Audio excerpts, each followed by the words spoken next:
and they were being put in handcuffs and shackles and lined up like they were criminals.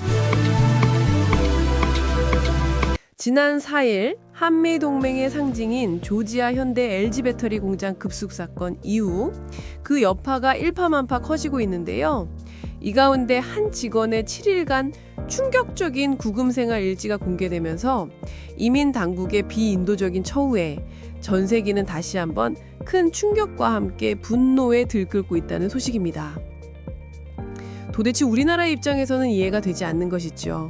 무려 35조 원을 투자한 공장에서 근무하던 적합한 비자를 소유하고 있던 고숙련 엔지니어들을 총으로 수갑과 쇠사슬을 채워 일주일이나 감금한 저들의 사고방식을 말입니다. 이에 대하여 미국에서 거주 중인 한 교민은 전합니다. 미국에서 50년을 이들과 몸부딪히며 살면서 깨달은 사실은 10명 중 9 정도의 미국인의 머릿속에는 우월주의가 뼛속 깊이 박혀 있다는 사실입니다. 그나마 나머지 정의로운 소수의 리더들이 미국의 역사를 발전시켜 온 것이지요. 이들이 내미는 당근과 채찍을 한국 기업들이 잘 처리하시길 바란다고 당부합니다. 그렇습니다. 이 사건은 미국의 우월주의적 관점에서 바라봐야 이해가 됩니다. 그리고 거기에 인종적 우월주의도 더해지면 이번 사태를 이해하는 데 도움이 됩니다. 네, 맞는 말씀입니다.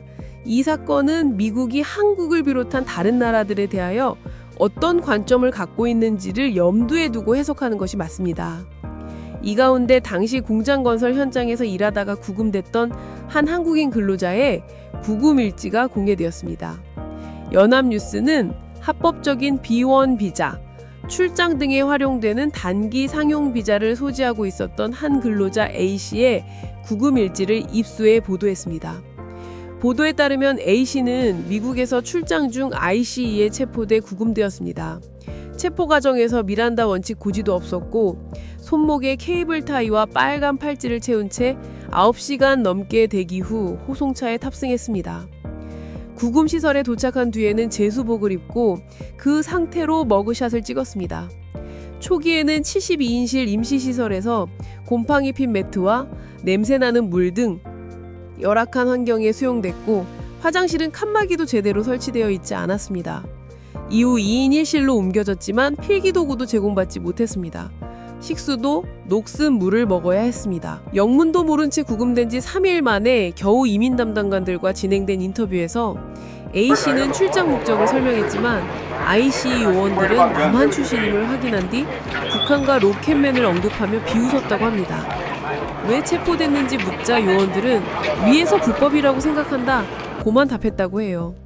세계 인권경찰임을 자임하고 있는 미국에서 적법한 영장도 없이 사람을 감금해 놓고서 담당자가 내뱉었다는 말이 고작 나도 몰라라 니 행정의 부재, 무능의 극치가 아닙니까? 한 직원은 재판을 받기를 원한다는 의사를 표시했으나 고문하겠다는 위협도 받았습니다. 이러한 사실들이 하나하나 알려지면서 인권의 사각지대이자 동시에 그곳에서 자행됐던 인종차별적 태도들이 공분을 사고 있으며 이 사건을 접한 미국 변호사들은 이민 당국이 헌법을 정면으로 위반했으며 이는 국가 차원에서 자행된 불법이라고 입을 모았습니다. 영국 매체 가디언은 자치에 입수한 미국 이민세관 단속국의 문건을 토대로 미 당국의 무리한 구금 의혹을 제기했습니다. 우리 근로자 중 한 명이 비즈니스 목적의 단기 상용 비자인 B1 비자 등 적법한 비자를 가졌다는 사실을 알면서도 구금했다는 겁니다. 이민당국 관계자는 해당 문건에서 이 한국인이 비자 규정을 위반하지 않았지만 결국 자인해서 출국을 수용했다고 적은 걸로 전해졌습니다. 어리석은 트럼프 행정부의 대량 이민 구금 사태는 처음이 아닙니다. 지난 트럼프 행정부 1기 2018년 테네시주 육가공 공장과 2019년 미시시피주 닭 공장에서 ICE는 대규모 단속을 벌여 수십 명의 이민자를 체포했습니다. 단속 근거는 공장 사업주의 불법 고용 혐의에 대한 압수수색 영장이었지만 직접 연관이 없는 직원들까지 체포했습니다.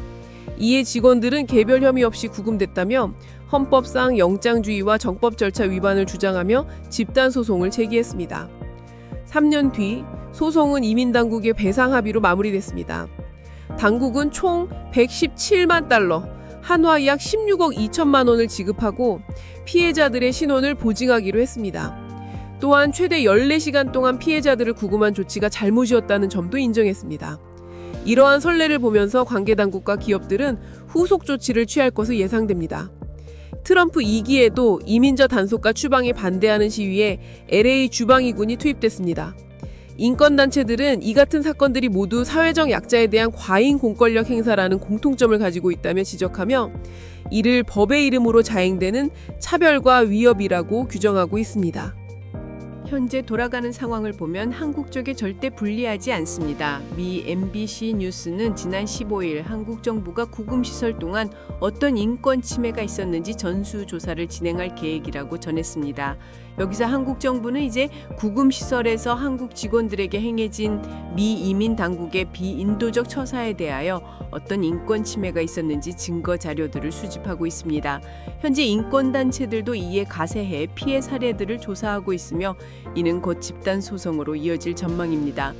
미국의 현대차, LG 배터리 공장 불법 체류 단속으로 수백 명 한국 근로자가 체포, 송환되자 전 세계적으로 투자 위축 우려가 커졌고 트럼프는 자신의 트루th 소셜에 우리는 숙련 근로자를 환영하며 여기 와서 우리를 가르쳐달라고 강조하며 미 정부는 수습 차원에서 비자 제도 개선과 재발 방지를 약속했다고 CNBC는 보도했습니다.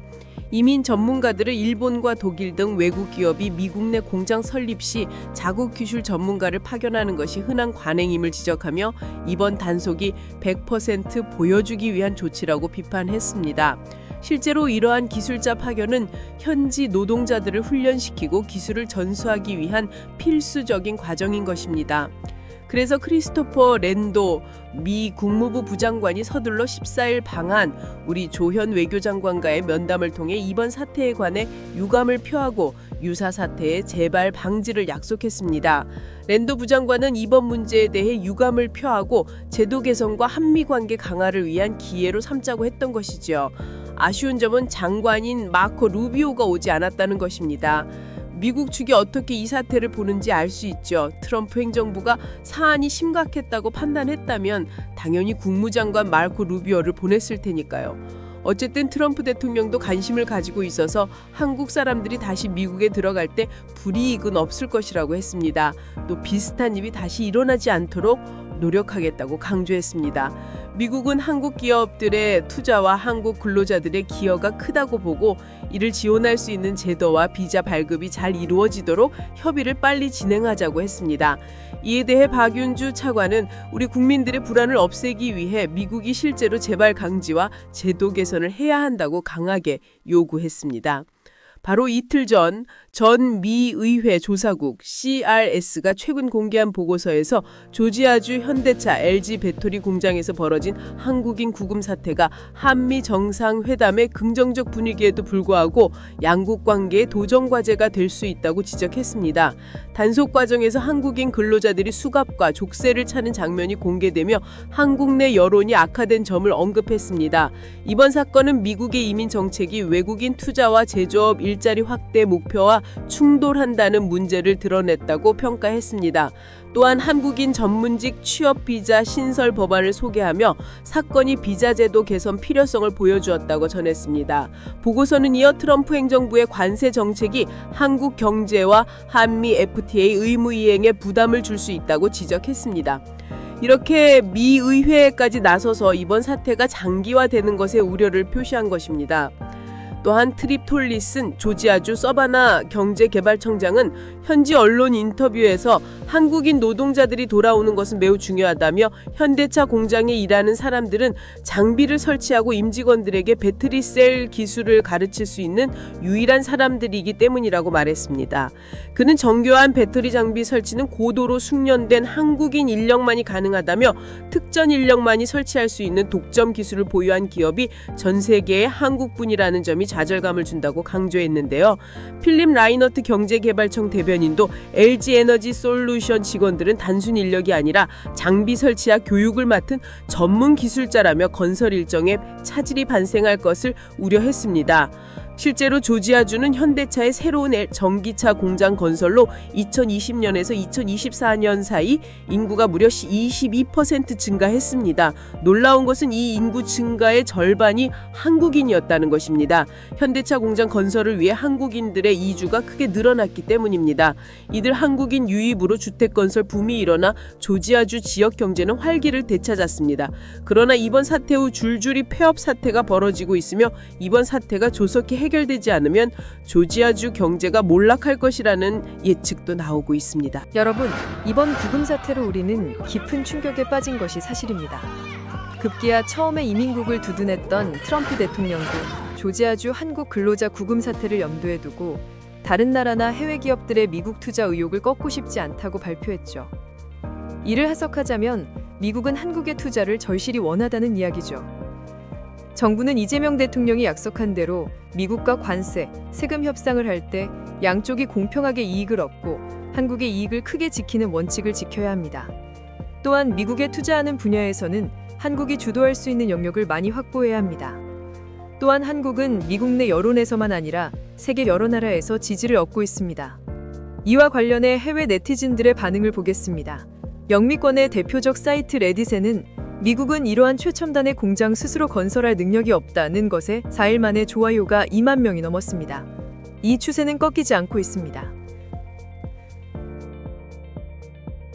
한국인들은 트럼프의 일자리 창출 기대를 2번이나 충족시켰다. 그들은 미국 노동자들을 위한 공장을 지었다. 그들은 ICE를 위한 원재료를 제공했다. 즉 ICE 일자리가 생겼다. 그들 중 상당수가 100% 유효한 비자를 가지고 있었어요. 하지만 ICE가 그들을 어쨌든 자발적으로 자진 출국하도록 만들었습니다. 그리고 이민법에서 자발적 자진 출국은 많은 경우 다시 미국 비자를 받을 수 없다는 의미입니다. 트럼프가 국내 제조를 요구하면서도 그 제조를 세팅하던 전문가들을 추방하는 아이러니는 저도 똑같이 느낍니다. 트럼프는 또한 그들을 ICE 구치소에 최소 하루 더 머물게 했습니다. 다른 사람들에 대한 존중이라고는 전혀 없는 미친 처사였죠. 한국의 이재명 대통령은 목요일에 백악관의 지시 때문에 노동자들의 출국이 하루 이상 지연되었다고 말했습니다. 한국 외교부 관계자에 따르면 트럼프는 그 노동자들이 미국에 남아 계속 일하고 미국인들을 훈련시킬 의향이 있는지 확인하기 위해 출국을 중단시켰습니다. 이 사람들은 미국 노동자들을 훈련시키고 공장을 세우기 위해 여기 온 겁니다. 말 그대로 일자리를 만들기 위해 온 거예요. 이런 상황에서 어느 나라가 미국에 공장을 짓고 싶어 하겠습니까? 이 사람들을 마치 진짜 범죄자를 체포하듯이 대합니다. 하지만 이들은 그저 성실히 일하는 사람들일 뿐입니다. 한국은 조선소에 대한 투자를 철회해야 합니다. 미국은 언제든지 공격할 수 있습니다. 한국은 세계적인 조선 강국입니다. 미국이 없어도 막대한 수주량을 보유하고 있습니다. 한국이 미국에 대한 더 이상의 위험한 투자를 자제하길 바랍니다. 동맹국들을 단지 종으로 여기는 미국은 고립의 길로 가고 있습니다. 트럼프는 정말 엉망이야. 이 한국인들은 미국인들에게 전기차 배터리를 만드는 방법을 가르치기 위해 잠시 여기 있었던 거야. 미국인들은 전혀 모르니까. 그런데 이제 공장이 무기한 폐쇄되고 있어. 이 말은 곧 미국인들에게 일자리도 없고 급여도 없다는 뜻이야. 한국 제조업체들에게 전하는 메시지. 미국에 공장 짓지 마세요. 역겹다. 현대와 LG는 철수해야 한다. 이런 부정직한 대우는 3만 명의 미군이 한국 땅에 있는 것보다 가치가 없다. 이건 부끄러운 일이다. 미국으로의 투자는 아무것도 없어야 한다. 캐나다에서 왔습니다. 현대 캐나다로 오세요. 미국은 이제 3세계 국가가 되었습니다. 저는 한국인으로서 이는 동맹국 투자자들에게 매우 무례한 일입니다. ICE는 그 노동자들을 마치 MS-13 갱단 범죄자처럼 대했습니다. 그들은 미국 비자 시스템이 너무 낡고 비효율적이어서 불법 신분으로 미국에 머물러 있었던 것입니다. 그들은 미국의 경제를 돕기 위해 조지아주 GA에 있었습니다. 저는 미국과의 관계에 대해 너무 혼란스럽고 회의적입니다. 아마도 미국 당국이 정신을 잃기로 결정한 것 같다. 금융치료는 그 어떠한 물리적인 처벌보다 효과적입니다. 이번에 미국 이민당국 등 미 정부 상대로 금융치료가 이루어져야 합니다. 미국 정부가 사과를 하든 재발 방지 약속을 하든 그건 중요하지 않습니다. 언제 또 뒤집을지 모르는 트럼프 행정부의 특성상 철저하게 그들의 방식대로 미국 정부의 소송으로 확실한 금융치료를 하는 수밖에 없고 당분간은 미국과는 일정하게 거리를 두고 대할 수밖에 없을 것 같습니다. 여러분의 소중한 의견을 댓글로 남겨주시고 바쁘시더라도 구독과 좋아요 눌러주시면 큰 힘이 됩니다. 시청해주셔서 진심으로 감사드리며 앞으로도 더욱 노력해 유익하고 재미있는 컨텐츠로 찾아뵙겠습니다. 지금까지 감동튜브였습니다. 감사합니다.